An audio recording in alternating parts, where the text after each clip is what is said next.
seorang laki-laki yang buta, lumpuh, tua, sendiri sebatang kara, miskin, tinggal di sebuah gubuk. Lalu datanglah seorang sahabat Nabi, Abu Ubaidah bin Jarrah, melihat keadaannya, tetapi melihat dia tersenyum aja. Abu Ubaidah bertanya, "Ya Syekh, Anda ini buta, miskin, fakir malah, sendiri, tinggal di gubuk, gak ada yang ngerawat. Udah gitu lumpuh lagi, udah tua renta, lemah luar biasa. Tapi kenapa Anda terlihat wajahnya berseri-seri, bahagia, dan selalu mengatakan Alhamdulillah, Alhamdulillah, Alhamdulillah." Abu Ubaidah bertanya, "Kenapa engkau sangat bersyukur? Apa nikmat yang engkau dapatkan?" Kata Syekh ini, "Saya merasa orang paling beruntung di muka bumi." Lah, kayak gini keadaannya tapi ngerasa paling beruntung di muka bumi. Kenapa engkau merasa paling beruntung di muka bumi? Ya, Allah memberikan kepada saya dua nikmat yang tidak diberikan kecuali kepada orang yang sedikit sekali. Nikmat yang sangat berharga. Nikmat apa itu, hai Syekh? Lisanan dzakira wa qalban syakira. Allah berikan kepada saya dua nikmat, yaitu lisan yang senantiasa bisa terus berzikir dan hati yang selalu bisa bersyukur. Dan saya merasa sangat bahagia dengan dua nikmat itu. Lisan yang terus berzikir, hati yang terus bersyukur. Dan itu sudah cukup buat saya. Artinya apa? Orang kalau sudah menjadikan Allah segalanya dalam hidupnya, bisa menyebut nama Allah aja, bisa mensyukuri nikmat Allah yang walaupun kalau dilihat orang lain tidak ada nikmatnya, kecuali yaitu lisan yang bisa berzikir, itu udah membahagiakan. Gimana dengan kita yang bukan orang tua, bukan orang miskin, bukan orang fakir, bukan sebatang kara, bukan orang buta? Kenapa kita tidak bisa bahagia seperti dia? Karena kita tidak menjadikan Allah segalanya dan cukup di dalam hati kita. Karena Allah tidak segalanya dan cukup dalam hati kita. Padahal kalau kita libatkan Allah dalam hidup kita, Allah akan selesaikan semua urusan kita. Masih ingat kisah dua orang yang saling berhutang tapi pakai nama Allah? Kita mah kalau berhutang pakai apa? Notaris ya, juru tulis, pakai admin, pakai saksinya manusia. Ini enggak, Allah yang dilibatin. Jadi ada dua orang, dua-duanya saleh, saling berhutang. Si A berhutang ke si B, kata si A, "Akhi, boleh saya berhutang, saya butuh uang." "Oh boleh.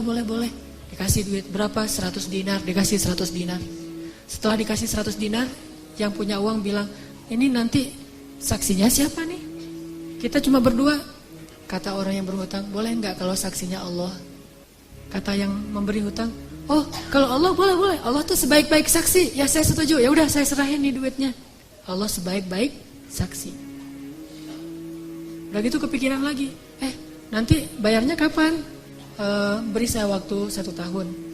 Kalau kamu nanti 1 tahun gak sanggup bayar, gimana jaminannya? Siapa yang menjamin? Kata orang itu, "Boleh gak? Saya emang gak punya jaminan apa-apa. Kalau Allah aja yang jamin, boleh gak?" Kata dia, "Allah? Ya, wah Allah sebaik-baik penjamin. Boleh banget. Bang, kalau Allah yang menjadi penjamin, udah gak khawatir dah." Ya udah, sah gitu, udah ambil duitnya 100 dinar. Pulang dia, ternyata beda pulau.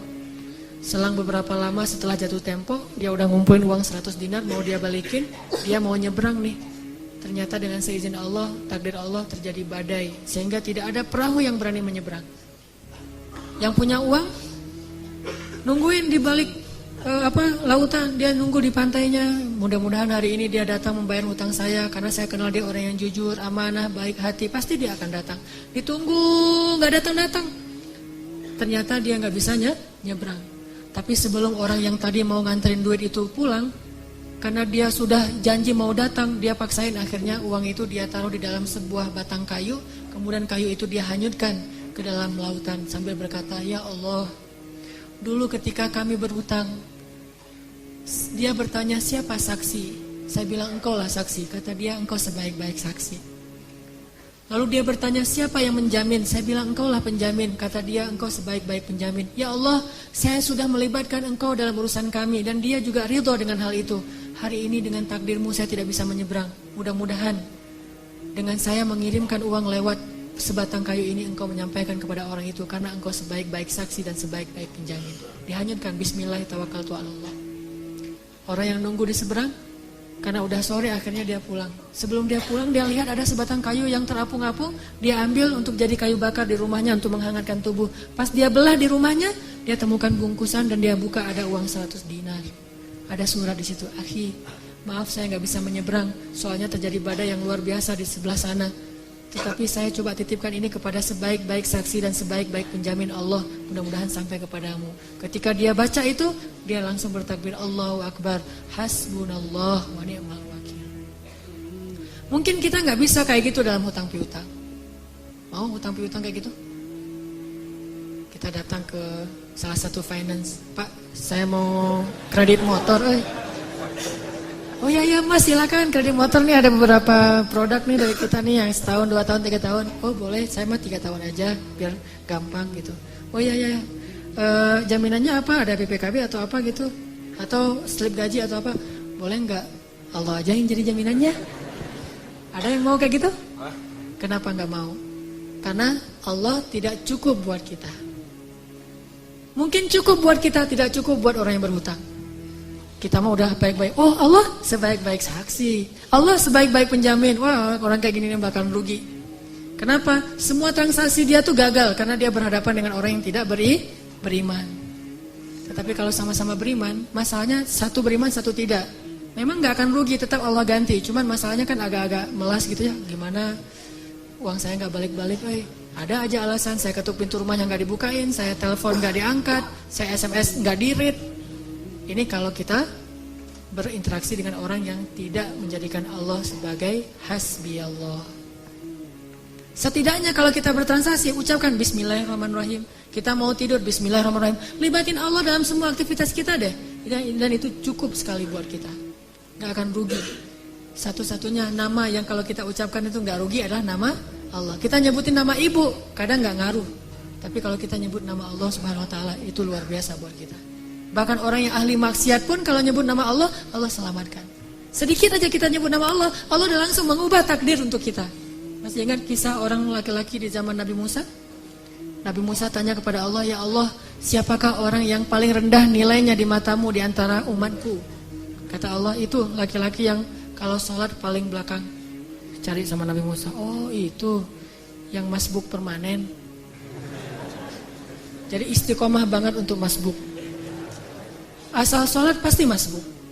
Dan masbuknya itu bukan masbuk rakaat kedua, masbuk salam.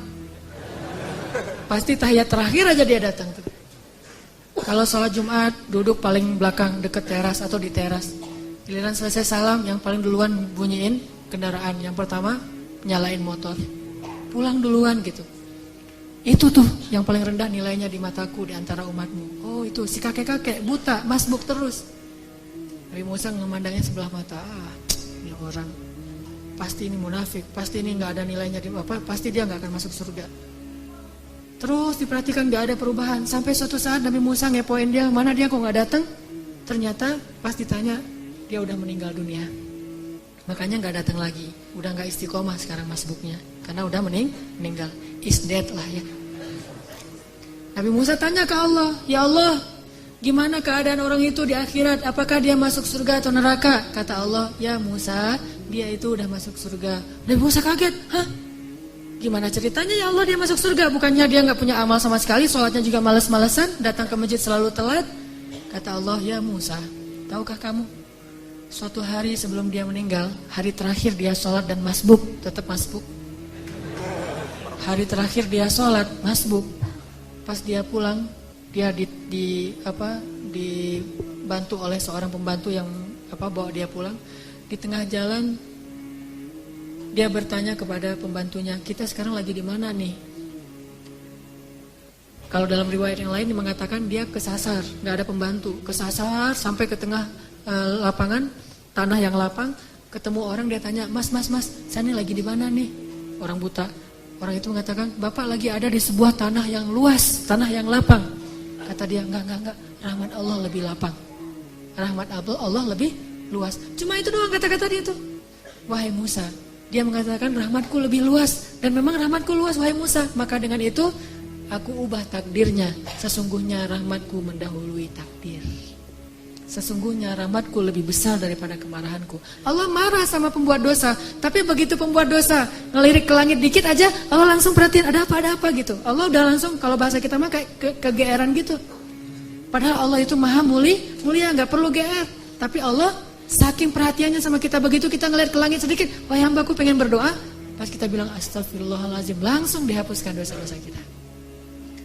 Sesungguhnya rahmat Allah, kasih sayang Allah lebih luas daripada kemarahannya. Itulah kenapa kita harus menjadikan Allah segalanya dalam hati kita. Hasbiyallah wa ni'mal wakil. Mudah-mudahan ini bisa menyemangati kita dalam hidup kita. Pokoknya kalau belum udah pakai helm, udah pakai jaket yang tebal, udah pakai sepatu yang benar-benar udah kayak orang naik Harley gitu ya. Padahal naiknya bebek gitu, tapi udah kayak orang naik Harley. Udah lengkap tuh pakaiannya. Jangan pernah merasa aman sebelum mengatakan Bismillahirrahmanirrahim. Udah ikhtiar ini, ikhtiar itu. Jangan pernah merasa cukup sebelum mengatakan Tawakkaltu 'alallah. Pokoknya kalau belum ngelibatin Allah, belum selesai.